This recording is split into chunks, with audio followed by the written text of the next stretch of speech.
ایک وہ جاری کی ہے جس کو ہم پریس ریلیز کہتے ہیں یا نوٹیفیکیشن کہتے ہیں, جس میں سیکٹری نیشنل اسمبلی نے یہ بات اپنے بہاف پہ جاری کی ہے کہ ان کے پاس یہ پیغام لایا گیا تھا. تو جو ابھی میرے مہمان کولیگ بیٹھے ہوئے بات کر رہے تھے یا مریم صاحبہ جو باتیں کرتی رہی ہیں وہ زبانی جمع خرچ کرتی نہیں, میں آپ کو فیکچوئل سٹیٹمنٹ بتا رہی ہوں کہ نیشنل اسمبلی نے یہ اعلانیہ جاری کیا ہے آفٹر آل دس جو بھی وہاں پر یہ مس انڈرسٹینڈنگ ہوئی. اور میرے سامنے سعد رفیق صاحب اٹھ کے گئے ہیں. اس سیکٹری صاحب کے پاس یہ پیغام کون لے کر آیا تھا یہ تو پتا ہوگا آپ کو؟ جی وہ اسی پہ مینشنڈ ہے, ان کا جو جاری ہوا ہے وہ ویب سائٹ پہ نیشنل اسمبلی کے پڑھا, میں آپ کو وہ بھجوا بھی دوں گی. اور اس میں انہوں نے یہ کہا کہ اپوزیشن کی طرف سے ہمارے پاس یہ پیغام پہنچا ہے. سیکٹری نیشنل اسمبلی کا نام لیا, وہ ادھر بیٹھے تھے, وہ اسپیکر قومی اسمبلی کے ساتھ بیٹھے تھے سیکٹری نیشنل اسمبلی جس وقت یہ میٹنگ جاری رہی. اس ریکویسٹ کی وجہ سے اتنی امپورٹنٹ میٹنگ میں وزیر اعظم پاکستان کو روک دیا گیا.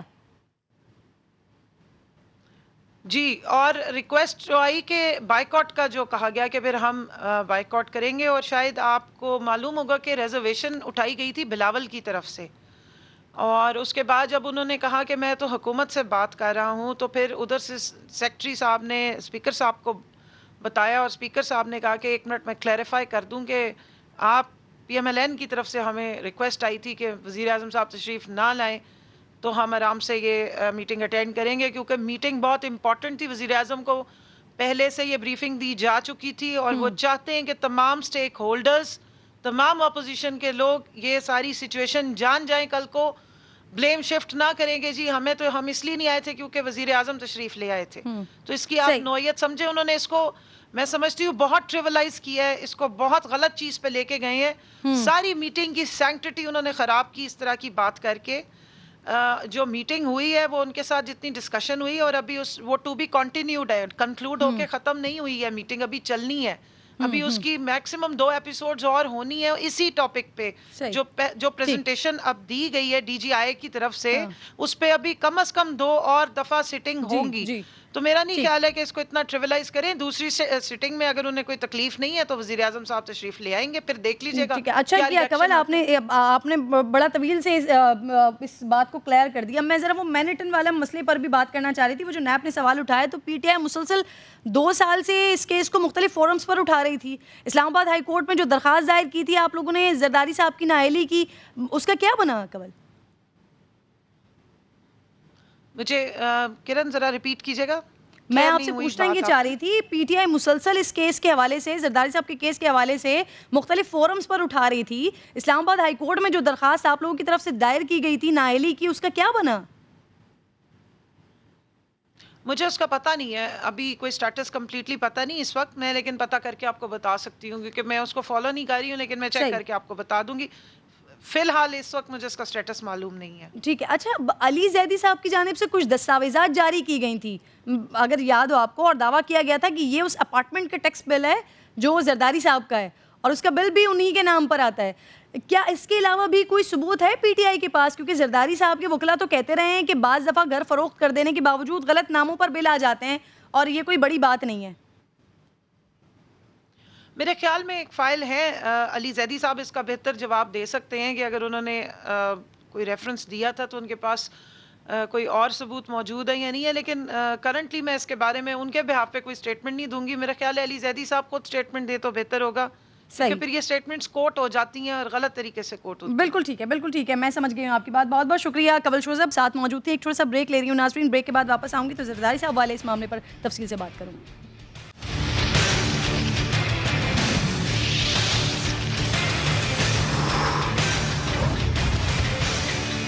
افغانستان میں امن ہو, وہاں انتشار نہ ہو, اس کا نقصان یہ ہوگا, افغانستان کو تو خیر سب سے زیادہ نقصان ہوگا, نیبرز کو بھی ہوگا. ہماری پوری کوشش ہے, ہمارے فارن منسٹر پوری کوشش ہم کر رہے ہیں کہ سارے نیبر سے بات کریں. عمران خان کی حکومت کی خواہش ہے کہ افغانستان کے اندر امن ہو. جلد از جلد افغان بارڈر کی فینسنگ ہم مکمل کر دیں گے. پاکستان کی عظیم افواج اپنی قومی ذمہ داریوں کے لیے ہمہ وقت تیار ہوتے ہیں. اس مرتبہ افغانستان سے وہ حالات نہیں ہوں گے جو پہلے ادوار کا حصہ تھے.